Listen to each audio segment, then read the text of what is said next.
it's Thomas from VALOI. Welcome to another video, and in this video I'm gonna shoot a roll of film and take you along to the scanning process afterwards. As a camera I have a Mamiya 6, and as a film stock I'm using CineStill 400D. Kind of known of its halation effect, so let's see how it reacts in this kind of weather.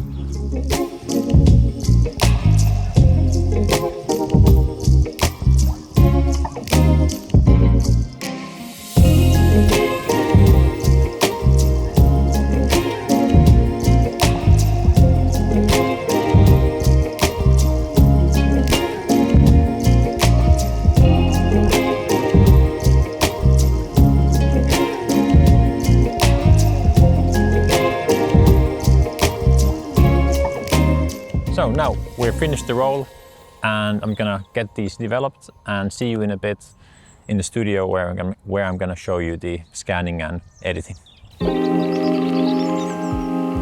Here we are at the studio. The film is developed and I have the scanning kit here ready. What I have here is the professional scanning kit with duster and a scanning hood, and of course with the included 6x9 medium format holder, 120 holder. As a copy stand, I have our essential copy stand that holds really nicely this kind of mirrorless medium-sized kit.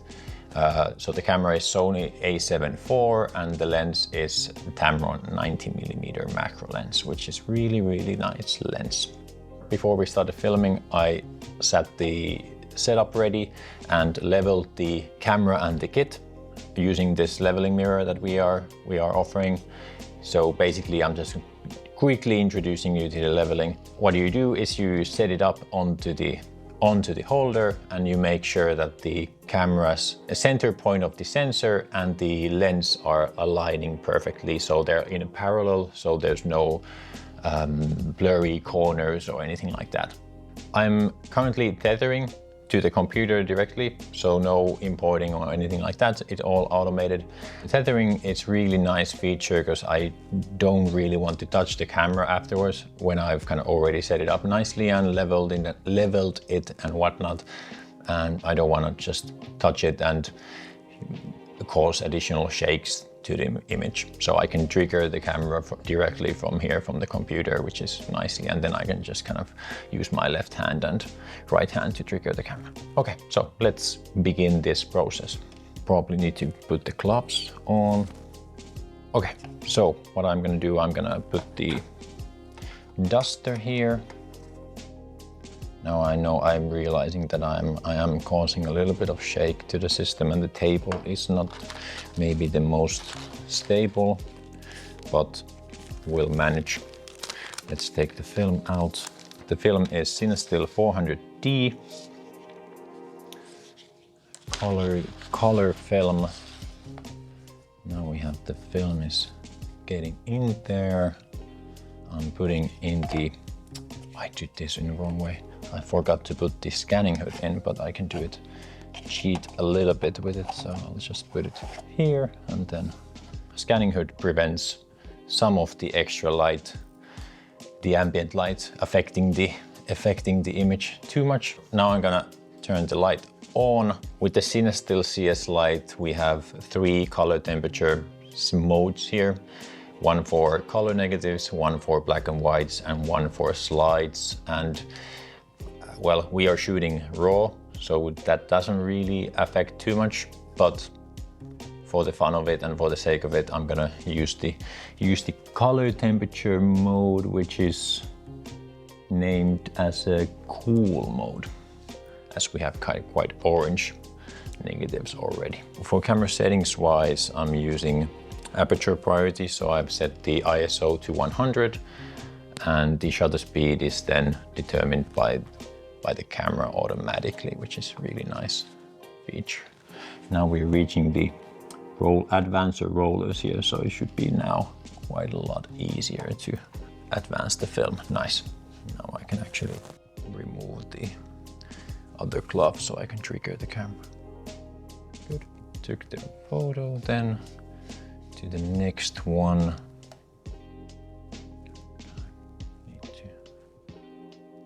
Nice. there.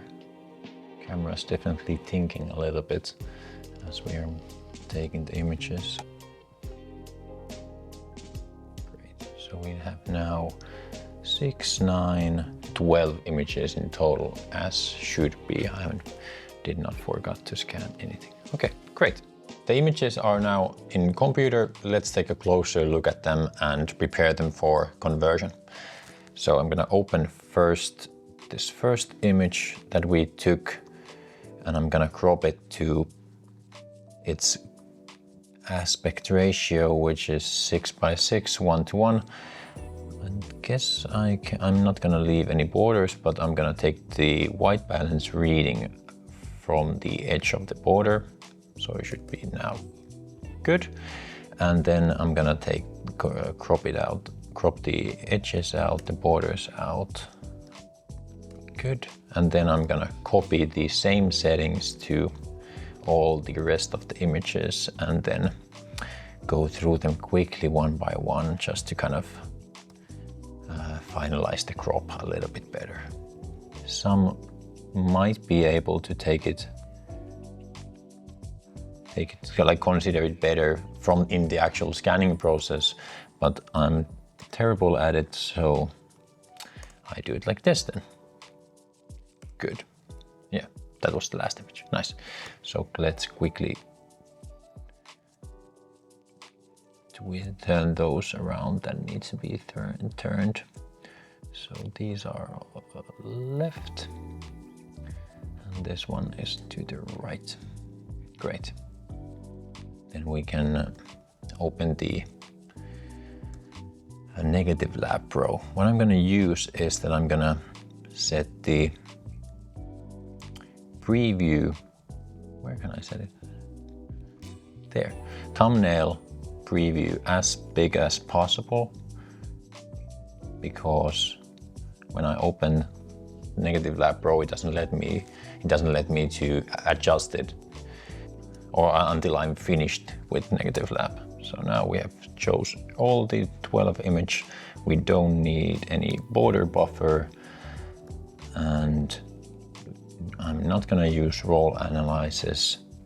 So let's just press convert and see what happens. Great. So there we have the initial previews, and the most highlighted one is the one that I'm currently editing. So what I do usually, I'll lift the shadows a little bit, reduce the highlights a tad, bring up the brightness a little bit more, and I think that's good. Well, maybe getting rid of the lab close and lab fade that we have here. I don't really understand these. What are these doing? Maybe bring the blacks a little bit down to increase the contrast a bit. Another handy feature with Negative Lab Pro is that you can create TIFF files afterwards. So you will hit the apply and it'll create like a positive TIFF file that then you can edit like it would be like a normal, just like a JPEG, normal raw image. Much easier to apply like presets, Lightroom presets you might have, or do any kind of fine tuning inside the Lightroom development panel rather than use this Negative Lab Pro panel. So I'm gonna leave the first image like that and then move to the next one. Let's see what happens if I copy the previous settings and then apply them to this one.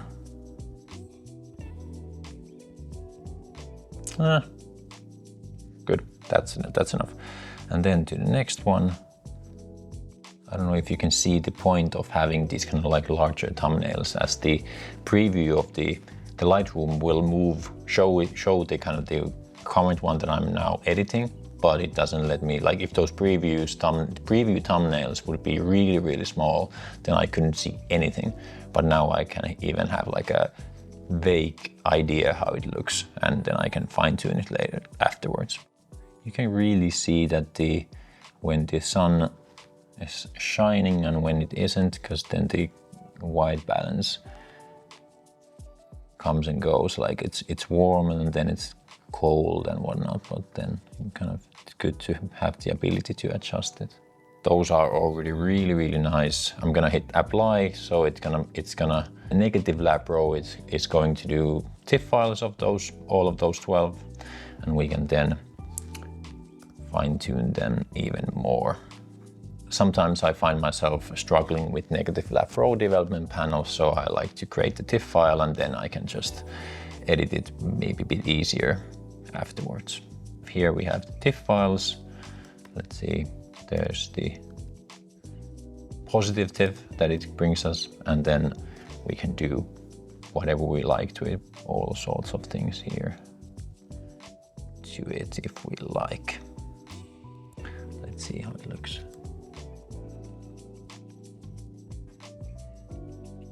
Great.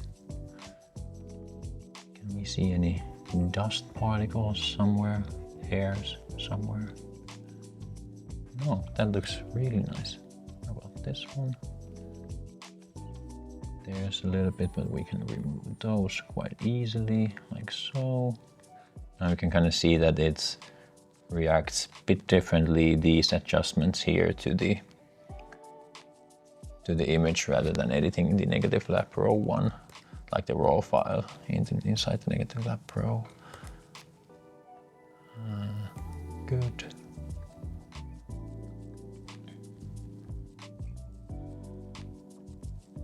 This is nice. What about the dusts in here? This was a nice image in general. There's some. Can we move it? Yes, we can. Looks really sharp. Let's see if we zoom into 200%. Looks really nice to me. What about this one? This is, I might have overexposed it a little bit from the center because it's so right from there. What about if I really don't like the blues too much? What if I desaturate them a little bit?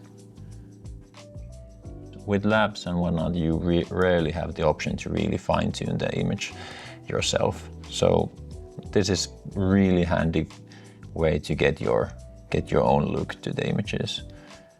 Maybe for like professionals and whatnot might appreciate the fact that you don't need to rely on, like the look of your images isn't determined by the lab. You can do it yourself. If you have like really fine-tuned look that you want to go with, then you can just recreate it here. Yeah, I think this looks really nice. Much better than I assumed. I think I like this one the most actually, or this one. Something with the greenery and the little L shape there. I really like it. Here was the images. I think they turn out really nice and are a really good example of the conversion process for color film and how the negative lab pro handles the camera scanned negatives. And I'm gonna put some of these as a raw files and full resolution conversions into the description below, so you can download them from there and see how they look and play with them yourself, so you don't need to kind of trust this one. That was it. Thank you for watching and see you in the next video. Bye.